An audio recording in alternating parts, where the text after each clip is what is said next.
மதன் அஹ்மத் அவர்கள் திருவையினால் தேசிய அளவில் ஒரு மிகப்பெரிய சமுதாய பங்களிப்பை ஆற்றி கொண்டிருக்கக்கூடிய சுதந்திர போராட்டம் போன்ற இந்தியாவினுடைய வரலாற்றில் அளிக்க முடியாத சுவட்டை பதித்த ஒரு மகத்தான ஒரு இயக்கம் ஜமியத்துல் உலமா. அந்த இயக்கத்தினுடைய அறிமுக விழா, தொடக்க விழாவாக இந்த விழாவை அல்லாஹ் நமக்கு எல்லாம் அமைத்து கொடுத்திருக்கின்றார். ரஹ்மானுக்கு எல்லாம் புகழ் குறித்தாக அல்ஹம்துலில்லாஹ். அன்பான சகோதரர்களே, அல்லாஹ் சுப்ஹானஹு வ தஆலா ஒவ்வொரு காலகட்டத்திற்கான ஒரு மகத்தான தஜ்தீத ஈமானை புதுப்பிக்கக்கூடிய ஒரு மகத்தான ஆளுமைகளை, இயக்கங்களை அல்லாஹ் உருவாக்குகின்றார். வரலாற்றில் எண்ணற்ற மாற்றங்கள் நிகழ்ந்ததை பற்றியெல்லாம் இங்கே சிறப்புரை நிகழ்த்துவதற்காக வருகையிருந்திருக்கக்கூடிய மாநில தலைவர் கண்ணியத்திற்குரிய மன்சூர் காஷ்மீர் தம்புரா அவர்கள் நமக்கு விளக்கமாக எடுத்துரைத்திருப்பார்கள். நான் சுருக்கமாக சில நினைவுகளை மட்டும் இங்கே பகிர்ந்து கொள்ள விரும்புகின்றேன். நாம் இப்பொழுதெல்லாம் ஒரு கேள்வி நமக்கு மனதிலே எழலாம். தமிழகத்திலே இயக்கங்களுக்கு குறைவா, அல்லது இங்கே பணியாற்றக்கூடிய இயக்கங்களினுடைய சேவையில என்ன குறைபாடு இருக்கிறது என்பதாக நாம் நினைக்கலாம்.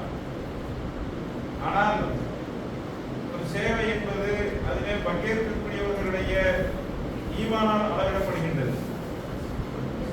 அவர்களுடைய யகீன், மன உறுதியின் அடிப்படையில் தான் அது தீர்மானிக்கப்படுகின்றது. அந்த அடிப்படையில் இப்பொழுதும் நாம் ஒரு மிக முக்கியமான ஒரு காலகட்டத்தில் இருந்து கொண்டிருக்கின்றோம். இன்று தேசத்தினுடைய இறுதிக்கட்ட தேர்தல் நிறைவடைந்து கொண்டிருக்கின்றது. அடுத்து ஒரு முக்கியமான ஒரு மாற்றங்களுக்கு தேசம் தயாராகி கொண்டிருக்கின்றது. இந்த நிலையில மார்க்க ரீதியாகவும் ஆன்மீக ரீதியாகவும் நமக்கான ஒரு தேசிய அளவிலான ஒரு வழிகாட்டுதலை நாம் அடையாளப்படுத்திக் கொள்ள வேண்டும். அதனுடைய மகத்தான வளங்களை நாம் பெற்றுக்கொள்ள வேண்டும். நாம் இந்த மண்ணிலே இருக்கின்றோம் என்றால், இந்த ஊரிலே இருக்கின்றோம் என்றால், இது இங்கே நடக்கக்கூடிய ஒவ்வொரு அம்சத்திற்கும் உலகத்தில் இருக்கக்கூடிய அத்தனை அந்த அரசியல் ரீதியான ஆன்மீக ரீதியான அனைத்திற்கும் தொடர்பு இருக்கத்தான் செய்கின்றது. ஏதோ இந்த மண்ணிற்கு மட்டுமே உரித்தான ஒன்றாக நாம் சுருங்கி போய்விட முடியாது. எனவே நாம் ஒரு மகத்தான பாரம்பரியத்திற்குரிய ஒரு தொடர்பை, அதனுடைய அடையாளங்களை நாம் எடுத்துக்கொள்ளக்கூடிய சந்தர்ப்பத்தில் அதில் மிகப்பெரிய பலன்களை நிச்சயமாக கண்டுகொள்ள முடியும். இல்லாவிட்டால் நாம் சுருங்கி போய்விட்டவர்களாக மாறி போய்விடுவோம். நம்முடைய காலத்திற்கு தகுந்தாற் போன்ற தேவைகள் அதிகரிக்கும் பொழுது நமக்கான வழிகாட்டுதல்களை அந்த சந்தர்ப்பத்தில் இழந்துவிடுவோம். அன்பிற்குரியவர்களே, இங்கே மகத்தான புரட்சிகள் இந்த அமைப்பின் மூலமாக விளைந்திருக்கின்றது. அரசியல் ரீதியாக, ஆன்மீக ரீதியாக ஒவ்வொரு வகையிலும் அந்த புரட்சியில இந்த தேசம் எழுச்சிக்கு பங்கேற்கின்றது. அப்படி பார்க்கும் பொழுது நான் நினைவுபடுத்தக்கூடிய விரும்புகின்ற ஒரு மிக முக்கியமான ஒரு விஷயம் என்னவென்றால், இந்த மண்ணிலே ஆன்மீகத்தை தலை தோக்க செய்தவர்கள் தேவதூரமாக.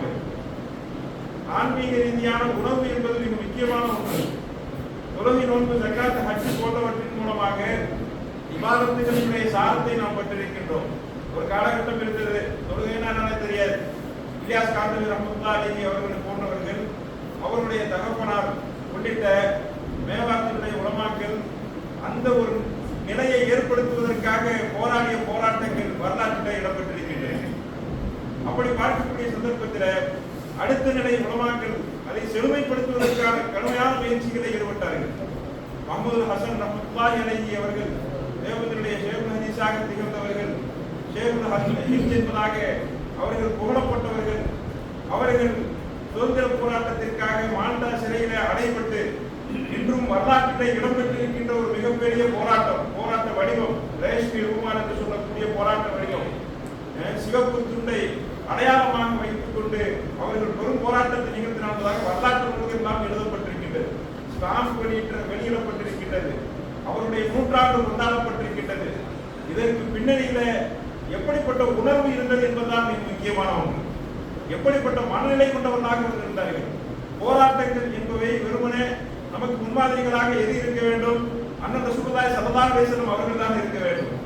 அண்ணன் ரசூலுல்லாஹி ஸல்லல்லாஹு அலைஹி வஸல்லம் அவருடைய தோழர்கள் எந்த அடிப்படையில் இந்த தீனை புதுப்பிப்பதற்காக முன்வந்தார்களோ அப்படிப்பட்ட ஒன்றாகத்தான் இருக்க வேண்டுமே தவிர இந்த மண்ணிலே உருவாகி இருக்கக்கூடிய இயக்கங்கள் நமக்கான முன்மாதிரிகளாகிவிட முடியாது. அதனாலதான் நம்முடைய இயக்கங்கள் தோற்று போய் விடுகின்றது, தடை செய்யப்படுகின்றது. அதற்கான காரணம் முன்மாதிரிகளை நாம் சரியான முறையில தேர்ந்தெடுக்காதவர்களாக மாறி போய் விடுகின்றோம். பெருமானார் ஸல்லல்லாஹு அலைஹி வஸல்லம் அவர்கள் உருவாக்கிய முன்மாதிரி என்பது எப்படிப்பட்டது? பெருமானார் களத்தில் இருந்தார்கள், ஆனால் அவருடைய உள்ளமெல்லாம் அல்லாஹ்வுடன் தொடர்பு கொண்டிருந்தது. அவர்கள் பகல் நேரத்திலே குதிரை வீரர்களாக அவர்கள் வலம் வந்தார்கள், இரவு நேரங்களிலே துறவிகளாக அல்லாஹ்வின் சன்னிதானத்திலே மண்டியிட்டு கிடந்தார்கள்.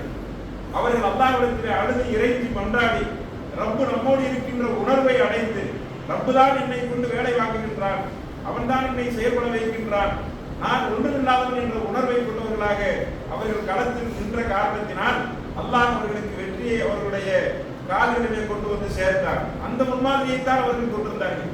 சிறையில் அடைபெற்றிருந்த அந்த சந்தர்ப்பத்திலும் கூட அப்பொழுதும் அவர்களுடைய நிலை எப்படி இருந்தது? வரலாறு நமக்கு சொல்லி காண்பிக்கின்றது. ரமலான் காலம் வருகின்றது.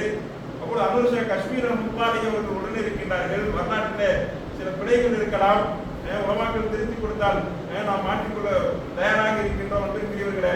ஆனால் அன்று இறைவனுடனான தொடர்பு என்பது ஒரு மணிப்பொழுது கிடைத்தாலும் நாம் எப்படிப்பட்ட நிலையை அடைந்து கொள்ள வேண்டும் என்றால் அதற்குத்தான் முக்கியத்துவம் கொடுக்க வேண்டும்.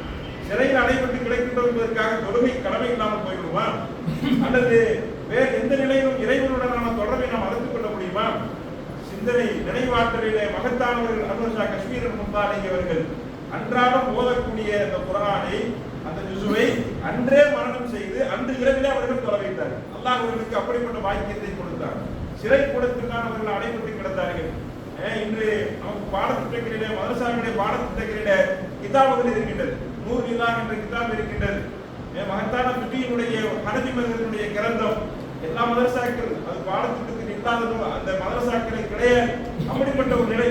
எகிப்தினுடைய ஒரு நூலகத்திற்கு சென்ற அனுஷா காஷ்மீர் முத்தாலி அவர்கள் அந்த நூலை அவர்கள் பார்த்துவிட்டு ஒரு அழகான ஒரு சுருக்கமான ஒரு நூல் இருக்கின்றது, இந்தியாவிற்கு கொண்டு சென்றால் நன்றாக இருக்கும் என்பதாக நினைத்து அவர்கள் அதை பெறுவதற்கு முனைந்த பொழுது அப்ப ஜெராக்ஸ் மிஷின்லாம் கிடையாது, பிரிண்டிங் கிடையாது, கையெழுத்து பிரதியாக இருக்கின்றது. அந்த நூலகம் சொல்கின்றார், ஒரே ஒரு பிரதி தான் இருக்கின்றது, வேண்டுமானால் நீங்கள் அப்படியே எழுதி அதை நீங்கள் எடுத்துக் கொண்டு செல்லுங்கள் என்பதாக சொல்லும் பொழுது எழுதுவதற்கான அவகாசம் இல்லை, பயணத்திற்கான நேரம். எனவே காஷ்மீர் முத்தாலிக்கு முதல் அந்த பக்கத்திலிருந்து கடைசி வரையிலும் ஒரு பார்வை மட்டும் அந்த இடத்துல அவர்கள் செலுத்துகின்றார்கள். அப்படியே கொண்டு வந்து இந்தியாவிற்கு வந்ததற்கு பிறகு கையெழுத்திலே எழுதினார்கள். அவர்கள் தான் ஷேக் ஹதீஸாக தேவபந்திலே பணியாற்றினார்கள். இந்த இயக்கத்தினுடைய முன்னோடிகளாக அவர்கள் திகழ்ந்தார் என்பதை வரலாறு நமக்கு சொல்லி காண்பிக்கின்றது. அன்பிற்குரியவர்களே, இது எப்படி சாத்தியமாகின்றது? ரப்பு என்னோடு இருக்கின்றான் என்ற உணர்வின் மூலமாகத்தான் அது சாத்தியமாகின்றது. மனிதன் பலவீனனாக இருக்கின்றான். அண்ணன் பெருமான் ஸல்லல்லாஹு அலைஹி வஸல்லம் அவர்கள் ஹதீஸிலே சொல்லி காண்பிக்கின்றார்கள், பி ஷஃபத்தாஹு, என்னை கொண்டுதான் உதடுகள் கூட அசைகின்றன என்பதாக ரப்பல் ஆலமீன் சொல்லி காண்பிக்கின்றார். புகாரிலே வந்திருக்கக்கூடிய ஹதீஸ் தகர்ருபு பின் நவாஃபில் என்று சொல்லக்கூடிய அந்த ஹதீஸிலே அல்லாஹ் அதைத்தான் சொல்லி காண்பிக்கின்றான், அடியான் கடமைகளை பரவானவற்றை நிறைவேற்றியதற்கு பிறகு உபரியான தொடர்புகளை உருவாக்கிக் கொள்வதற்காக இபாதத்துகளின் மூலமாக, இல்மை கற்றுக்கொள்வதன் மூலமாக, சமுதாயத்தினுடைய பணிகளின் மூலமாக, நவாஃபில்கள் என்பதற்கு எந்த வரையறையுமே கிடையாது. நபில்னா தொழுகை மட்டும்தான் நம்ம நினைச்சுக்கிட்டு இருக்கிறோம். ஒரு மரம் செடி கொடியை நடுவது கூட நபிலான ஒரு வணக்கம் தான். அல்லாஹ் குர்ஆனிலே அதற்கும் பலனை தருவதாகத்தான் சொல்கின்றார். வலா யுன்ஃபிகூன நஃபகத்தன் சரீரத்தன் வலா கபீரத்தன் என்பதாக சிறிதோ பெரிதோ நீங்கள் அல்லாஹ்வின் பாதையிலே செலவழிக்கக்கூடிய ஒவ்வொன்றையும் அல்லாஹ் எழுதி வைத்திருக்கின்றான். அது எதையும் அவன் விட்டு விடுவதே கிடையாது. அதைத்தான் மிகப்பெரிய ஒரு திட்டமாக செயல்திட்டமாக ஜமியத் அந்த காலகட்டத்திலிருந்தே செயல்படுத்திக் கொண்டிருக்கின்றது. ஒரு சுனாமி வந்தால் அங்கே மிகப்பெரிய சகோதர இயக்கங்களினுடைய அமைப்புகளுக்கு ஈடாக வெளிப்படையாக சொல்வதென்றால் இன்று அரசியலினுடைய மிகப்பெரிய பின்னணியில இருந்து கொண்டிருக்கின்ற RSS போன்ற இயக்கங்களுக்கு ஈடாக அவர்களும் சமூக பணியில இருக்கின்றார்கள். அவர்களுக்கு ஈடாக நம்முடைய பங்களிப்பை யார் செலுத்திக் கொண்டிருக்கிறார்? அந்த இடங்களிலே வீடுகளை கட்டிக் கொடுப்பதற்கு மீட்டெடுப்பதற்காக, அந்த மக்களை மீட்டெடுப்பதற்காக என்று ஒரு இயக்கங்கள் யார் செயல்படுத்திக் கொண்டிருக்கிறார்கள், முன்னோடியான இயக்கங்களாக யார் இருக்கின்றார்கள் என்றால் ஜமியத்துல் உலமா தான் இருந்து கொண்டிருக்கின்றது. இதை யாராவது இல்லை என்றால் மறுத்துவிட முடியுமா? எவ்வளவு அந்த முன்னுதாரணங்களை நாம் கொண்டவர்களாக இருக்கின்றோம். அன்பிற்குரியவர்களே, குறைவான இந்த நேரத்தில் இதன் அடிப்படையான அம்சத்தை மட்டும் நான் உணர்த்துவதற்கு விரும்புகின்றேன். இன்று அல்லாஹ் சுப்ஹானஹு வ தஆலா நமக்கெல்லாம் இபாதத்துகளின் மூலமாக இந்த நமக்கு வழங்கக்கூடிய மகத்தான அன்பளிப்பு என்பதாக எதனை சொல்கின்றான்? சொர்க்கத்தை வழங்குகின்றேன் என்பதாக சொல்கின்றான். ஒரு பள்ளிவாசலை கட்டி கொடுக்கிறார் ஒருத்தர், அல்லாஹ் எப்படியாவது என்னுடைய பெற்றோருக்கு சொர்க்கத்தில் இடம் வேண்டும். ஒரு வசதி படைத்தவர்னா அப்படித்தான் நம்பாரு. இந்த இடத்துல பள்ளிவாசல் என்ன கனவாகட்டும், இந்த பகுதியில் போகும் பொழுது சென்னையுடைய ரோட்ல பூரா பள்ளிவாசலா இருக்கு, இந்த இடத்துல பள்ளி இல்லை என்பதாக நாம் பல நாட்களில் நினைத்ததுண்டு. ஆனால் அல்லாஹ் யாருடைய கல்வியோ இந்த பள்ளியை உருவாக்கியவர்களுடைய உள்ளத்தில அதை போட்டு அதற்கான முயற்சிகளை ஈடுபடுவதற்கான வாய்ப்பை வழங்குகின்றார். ஆனால் அல்லாஹ் அவர்களுக்கு ஒரு சொர்க்கத்தை தருகிறேன் என்பதாக சொல்லுகின்றார். ஆனால் அன்பிற்குரியவர்களே, மனப்பாங்கை உருவாக்கக்கூடிய ஒரு மகத்தான ஒரு சேவைக்கு அல்லாஹ் இரட்டை சொர்க்கங்களை வழங்குகிறேன் என்பதாக குர்ஆனில் சொல்லுகின்றார். வலிமன் காஃப மகாம ரப்பிஹி ஜன்னதான். யார் அல்லாஹ்வை அஞ்சி வாழ்கின்றார்களோ, அல்லாஹ்வை அஞ்சி அல்லாஹ் வழங்கக்கூடியவற்றுக்கு கௌஃப் ரஜா என்று சொல்லக்கூடிய இரண்டு அம்சங்களிலுமே அல்லாஹ்விற்கு தான் நாம் அந்த இடத்துல அடிபணியக்கூடியவர்களாக இருக்கின்றோம். பயம் என்று ஒன்று இருக்கின்றால் அல்லாஹ்விற்கு மட்டும்தான் அஞ்ச வேண்டும். ஆசைப்படுவது என்று ஒன்று இருக்கின்றால் அல்லாஹ்விடத்தில் மட்டும்தான் ஆசைப்பட வேண்டும். ஒரு ஆட்சி மாற்றமாக இருந்தாலும் சரி, வாழ்வியல் முன்னேற்றமாக இருந்தாலும் சரி, யாரிடத்தில் நாம் கையேந்துவது? சக மனிதர்களிடத்தில், இந்த உலகில் இருக்கக்கூடிய எவ்வளவு பெரிய பில்லியனர்களிடத்தில் கூட நாம் என்ன செய்ய முடியாது, கையேந்த முடியாது. ஏனென்றால் அல்லாஹ் தான் நாம் ஆளாக இருந்து கொண்டிருக்கின்றான். அவன் தான் ஒரு நன்மை என்று ஒன்றை நமக்கு செய்வதென்றால் அவனால் மட்டும்தான் முடியும். மமாமிக்கும் ஞாபகத்தின் மிரல்லா, அல்லாஹ்வால் தான் அருட்கொடைகளை வழங்கப்பட முடியும். அதே போன்றுதான் நமக்கென்று ஒரு தீமையை தீமை என்று ஒன்று நமக்கு ஏற்படுகின்றது என்றால் அது அல்லாஹ்வின் அனுமதியை கொண்டு மட்டும்தான் அது நம்மிடத்தில் வந்து சேர முடியும். அல்லாஹ்வை கொண்டு மட்டும்தான் அது நீக்கப்படவும் முடியும். எவ்வளவு பெரிய தீமையாக இருந்தாலும் சரி, பிராவணியத்தினுடைய உச்சகட்டமான ஒன்றாக இருந்தாலும் சரி, அல்லாஹ்வை கொண்டுதான் அது நீக்கப்பட முடியும் என்ற ஈமானை கொண்டவர்களாக இருக்கின்றோம். அதைத்தான் நமக்கு இந்த இயக்கங்கள் முன்னிறுத்துகின்றன. அவற்றின் மூலம் தான் அவை வெற்றியை சாதித்துக் கொண்டிருக்கின்றன. அன்பிற்குரியவர்களே, பெருமானார் ஸல்லல்லாஹு அலைஹி வஸல்லம் அவர்களுடைய ஒரு ஹதீஸை நாம் பார்க்கின்றோம், அவருடைய ஒரு துஆவை நாம் பார்க்கின்றோம். இன்று நம்முடைய சமுதாயத்தில் சாதாரணமாக மேம்போக்காக நாம் செய்து கொண்டிருக்கின்ற சேவைகள் என்று சில இருக்கின்றன. தொழுகைக்கு வாங்க கூப்பிடுறோம், மதரசாக்களை நடத்தி கல்விக்காக நாம் அழைக்கின்றோம். இது எல்லாம் எத்தனை சதவீதம் மக்களுக்கான பயனை வழங்குகின்றது? இன்னைக்கு வீடு கட்டி தரேன் என்பதாக சொல்லி இஸ்லாத்திற்கு எதிரான இயக்கத்திற்கு ஆளை கொண்டு போயிடுறோம். உனக்கு மருத்துவ செலவுக்கு நான் பணம் தர்றேன், கல்வி செலவுக்கு பணம் தர்றேன் இப்படி சொல்லி நபி ஸல்லல்லாஹு அலைஹி வஸல்லம் அவர்களையே மறுக்கக்கூடிய இயக்கங்கள் ஆள் சேர்த்துக் கொண்டிருக்கின்றன. இன்று நமக்கு கண்ணுக்கு முன்னால் நடந்து கொண்டிருக்கின்ற நிலை 80% முஸ்லிம்கள், முஸ்லிம் அல்லாதவர்கள் அவர்களுடைய பிடிகளை இருந்து கொண்டிருக்கின்றார்கள். வெறும் 20% முஸ்லிம்களை தான் பள்ளியோடு தொடர்புபடுத்தி நாம் அவர்களுக்கான தர்பியத்தை நாம் செய்து கொண்டிருக்கின்றோம். மதரசாக்களாக இருந்தாலும் சரி, பள்ளிகளாக இருந்தாலும் சரி, 80% முஸ்லிம்கள் இஸ்லாத்திற்கு அப்பால் வெளியிலே இருந்து கொண்டிருக்கின்றார்கள். பல குடிகாரர்களாக இருக்கின்றார்கள். பல பெண்கள் மதம் மாறி வேற்று சமூகத்தை சார்ந்தவர்களாக ஆகிக் கொண்டிருக்கிறார்கள். கண்கூடாக அன்றாடம் பார்க்கக்கூடிய தகவல் இது. ஏதோ அங்கே இங்கே அரசல் புரசலாக வரக்கூடிய செய்தி அல்ல. இந்த நிலையில கௌஃப் ரஜா என்று சொல்லக்கூடிய அம்சத்தை நாம் உருவாக்குவதற்காக பாடுபடவில்லை என்றால் நம்முடைய முன்னோர்களுடைய பலன்கள் அனைத்துமே விரலுக்கு இறைத்து நீராக மாறி போய்விடும். எனவே ஒரு பாவம் செய்வதற்கான ஒரு நேரம் வரக்கூடிய சந்தர்ப்பத்தில் ஒரு இளைஞருடைய கரத்தில் செல்போன் இருக்கின்றது, ஒரு பாவத்தில் ஈடுபடக்கூடிய ஒரு அந்நிய பெண்ணோடு பேசக்கூடிய ஒரு வாய்ப்பு கிடைக்கிறது என்பதாக வைத்துக் கொள்வோம். அவனை தடுக்கக்கூடிய சக்தி எங்கு இருக்கிறது? அவனை தடுக்கக்கூடிய ஆயுதம் எங்கு இருக்கின்றது? அல்லாஹ்வுடைய அச்சம் மட்டும்தான் இங்கே ஆயுதம். வலிமன் காஃப மகாம ரப்பிஹி ஜன்னதான். இது அற்ப இன்பம். இந்த இன்பத்திற்கு மேலாக அல்லாஹ் சுப்ஹானஹு வ தஆலா சொர்க்கத்திலே மாலா ஐனுன் ரஅத் வலா உதுனுன் சமிஅத், கண்ணால் பார்த்திராத, காதால் கேட்காத, சிந்தனையால் கூட எண்ணி பார்த்திராத இன்பங்களை அல்லாஹ் வைத்திருக்கின்றான். கொஞ்சம் பொறுமை காத்தல் இளைஞனே என்பதாக சொல்வதற்கு நமக்கு நிச்சயமாக கடமை இருந்து கொண்டிருக்கின்றது. அத்தகைய இயக்கங்களை வளர்த்தெடுக்க வேண்டிய ஒரு கட்டாயம் இருக்கின்றது. இல்லாவிட்டால் இந்த சமுதாயத்தினுடைய அழிவை நம் கண்ணுக்கு முன்னால் பார்க்க முடியும். பெருமானார் ஸல்லல்லாஹு அலைஹி வஸல்லம் அவர்கள் அவருடைய துஆக்களை பொறுத்தவரையில ஒன்றோடு ஒன்று இணைந்ததாகத்தான் இருக்கும். அவர்கள் இப்படி துஆ செய்கின்றார்கள், அல்லாஹ் மக்ஸிமலனா மின் கஷியத்தி, யா அல்லாஹ் உன்னை அஞ்சுவதற்கு எங்களுக்கு பங்களிப்பாயாக. உன்னை அச்சப்பட்டு நாங்கள் வாழ வேண்டும். இபாதத் என்பது இரண்டாவது நிலையிலே இருக்கின்றது. அண்ணல் பெருமானார் ஸல்லல்லாஹு அலைஹி வஸல்லம் அவர்கள் 13 ஆண்டு காலம் மக்கா நகரத்திலே ஈமானிய பிரச்சாரம் செய்தார்கள். அந்த 13 ஆண்டு காலத்திலும் தொழுகை, நோன்பு, ஜக்காத், ஹஜ் போன்ற கடமைகள் இல்லை. ஒரு நிலத்தை உழுவதற்கு பிறகு பயிரிடுவதை போல பெருமானார் ஸல்லல்லாஹு அலைஹி வஸல்லம் மனத்தை உழுது கொண்டிருந்தார்கள், மனங்களை உழுது கொண்டிருந்தார்கள். அல்லாஹ்வின் அச்சத்தை விதைத்தார்கள். அல்லாஹ்வின் அச்சத்தை விதைத்ததற்கு பிறகு தீமைகள் வேரோடு களையப்பட்டன. அந்த சந்தர்ப்பத்தில் மதுவை நிறுத்திக் கொள்ள மாட்டீர்களா என்பதாக கேட்ட பொழுது யாராவது எந்த சமுதாயத்திலாவது அத்தகைய மாற்றம் நடக்குமா? ஓர் இரவில மதீனத்து வீதிகளிலே மது குட்டிகள் ஆறாக ஓடியதாக வரலாறு சொல்லுகின்றது. ஒரு மிடர், ஒரு சொட்டு மருந்து அந்த மது கூட சஹாபாக்களின் நாவிலே படாத அளவிற்கு அல்லாஹ் எத்தகைய அச்சத்தை மனதிலே ஊட்டினான் என்றால், அன்பிற்குரியவர்களே, பெருமானார் ஸல்லல்லாஹு அலைஹி வஸல்லம் அவர்கள் அல்லாஹ்விடத்திலே வேண்டினார். அல்லாஹ் மக்ஸிமலாம் விஷயத்தை நீ சாதாரணமா சொல்றதை கேட்கிறோம். தொழுகிறாருமே, ஜமாத்தெல்லாம் போறாரு, தண்ணியை அடிச்சுக்கிறாரு, அது சாதாரணமாக இன்னைக்கு சொல்லக்கூடிய நிலை. இன்னைக்கு பெண்கள் அவர்களுடைய ஸ்டேட்மெண்ட் பார்க்கும் பொழுது என்னங்க தோட்டத்தை போட்டோவை காட்டுங்க, எப்படி இருக்கிறாரு, போட்டோவை பார்த்தா நல்ல தொழுகையாளியாக முகமெல்லாம் அவ்வளவு பொலிவோடு இருக்கின்றது. அவர்களை நப்சையும் ஷைத்தானையும் கட்டுப்படுத்தக்கூடிய ஆற்றல் மனிதனுக்கு இல்லவே இல்லை. நம்மோடு இருக்கின்றான் என்ற உணர்வை நாம் அடைவதன் மூலமாக மட்டும்தான் அதை நாம் சாதிக்க முடியும். ஹுசைன் அஹ்மத் மதனி ரஹ்மத்துல்லாஹி அலைஹி அவர்கள் இந்த தமிழக மண்ணிற்கும் கூட தஸ்கியத்தை அவர்கள் தான் கொண்டு வந்து சேர்த்தார்கள். அவர்கள் ஷேக் ஹதீஸாக தேவபந்திலே இருந்தார்கள். ஜம்மியத்துல் உலமாவுடைய ஸ்தாபகராக அவர்கள் திகழ்ந்தார்கள். பார்லிமென்ட் எம்பியாக அவர்கள் இருந்தார்கள். சிஸ்தியா தரீகாவுடைய ஷேகாக அவர்கள் திகழ்ந்தார்கள். அவர்களுடைய பணியிலே வந்தவர்கள் தான் ராஜா பஷீர் அஹ்மத் பெர்னாமத் ரஹ்மத்துல்லாஹி அலைஹி அவர்கள். அவர்களின் வழியாகத்தான் தமிழகத்திற்கு உண்மையான ஆன்மீகம் என்றால் என்னவென்றே தெரிந்தது. அல்லாஹ் நம்மோடு இருக்கின்றான் என்ற உணர்வு ஒன்று இருக்கு. அல்லாஹ் அரசியல இருக்கிறான், நம்ம அப்படித்தானே படிச்சு வச்சிருக்கிறோம். அரசியல இருக்கிறான், நம்ம அரசியல இந்த உலகத்துல என்ன வேணாலும் செஞ்சுக்கலாம். நாளைக்கு மறுமையில போய் கணக்கு கொடுத்தா போதும் நினைக்கிறோம். ஒருபொழுதும் கிடையாது.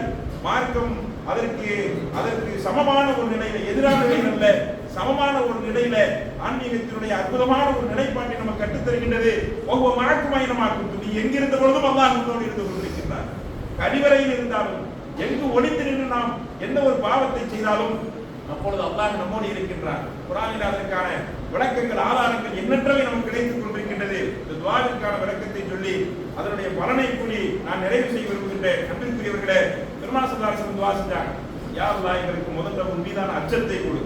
அந்த அச்சம் தான் இபாதத்து செய்வதன் மீது எங்களுக்கு ஆர்வத்தை உண்டாக்கும், பாவ காரியத்தை தடுத்துக் கொள்ளக்கூடிய நிலையை ஏற்படுத்தும். பெருமானார் சொன்னாங்க, லா ஹவ்ல வலா குவத்த இல்லா பில்லாஹ் என்ற வார்த்தை இருக்கின்றது. கன்சுமின் குனூஸில் ஜன்னah, சொர்க்கத்தினுடைய பொக்கிஷங்களில் ஒன்று என்பதாக சொன்னார்கள். என்ன அதுல இருக்கு? லா ஹவ்ல வலா குவத்த இல்லா பில்லாஹ், நன்மையை செய்வதற்கான ஆற்றலும் சரி, தீமையை தடுத்துக் கொள்வதற்கான ஆற்றலும் சரி, அல்லாஹ் நம்மோடு இருக்கின்றான் என்ற உணர்வை கொண்டே தவிர ஒரு பொழுதும் கிடைக்காது. இல்லா பில்லாஹ், இல்லா பில்லாஹ் என்றால் மஅல்லாஹ் என்ற அர்த்தம். நம்மோடு அல்லாஹ் இருக்கின்றான் என்ற உணர்வை உண்டாக்கிக் கொள்வதன் மூலம் தான் அது சாத்தியப்படக்கூடிய ஒன்று. என் நிலையிலும் நாம் யாருக்கும் அஞ்ச வேண்டிய அவசியம் இல்லை. லா தஹ்சன் இன்னல்லாஹ் மஅனா, அல்லாஹ் நம்மோடு இருக்கின்றான் என்ற உணர்வோடு நாம் உலகமே நமக்கு எதிராக இருந்த பொழுது கூட அபூபக்கர் நாயகம் அவர்களும் ரசூலுல்லாஹி ஸல்லல்லாஹு அலைஹி வஸல்லம் அவர்களும் சவுல் குகையில அல்லாஹ்வை தம்மோடு இருத்திக் கொண்டிருந்தார்கள். கண்ணீர் வடித்துக் கொண்டிருந்த அபூபக்கர் நாயகத்திற்கு பெருமானார் ஸல்லல்லாஹு அலைஹி வஸல்லம் சொன்னார்கள், நாம் இருவர் மட்டும்தான் இருக்கின்றோம் என்று நினைத்தீர்களா அபூபக்கரே? சானியசனை இருவராக மட்டும்தான் இருக்கின்றோம் என்பதாக நினைக்கிறீர்களா? அல்லாஹு சானிசுமா, அல்லாஹ் மூன்றாவவனாக இருந்து கொண்டிருக்கின்றார். மா யகூனு மின் நஜ்வா ஸலாசத்தின் இல்லாஹு வ ராபிஉஹும், மூன்று நபர்கள் இருந்தால் நான்காவவனாக அல்லாஹ் இருக்கின்றான். வலா ஹம்சத்தின் இல்லாஹு வ சாதிசுஹும், ஐந்து நபர்கள் இருந்தால் அங்கே ஆறாவவனாக அல்லாஹ் இருந்து கொண்டிருக்கின்றான். வலா அக்ஸர இல்லாஹு மஅஹும், அதிகமாக இருந்தாலும் குறைவாக இருந்தாலும் எங்கிருந்த பொழுதும் ரப்பு நம்மை விட்டு பிரிந்தவனாக இல்லை. அந்த உணர்வு தான் நம்மிடத்துல அல்லாஹ்வின் மீதான பயத்தை உண்டாக்கும். அதனால தான் பெருமானார் ஸல்லல்லாஹு அலைஹி வஸல்லம் அல்லாஹ் மக்ஸிமலான ஹஷியத்துக்கு கேட்டாங்க.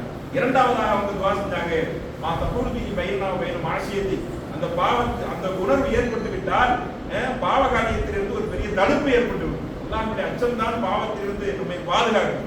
நம்மோடு இருக்கக்கூடிய ரப்பு, நம்மை வாழ வைத்துக் கொண்டிருக்கின்ற ரப்பு.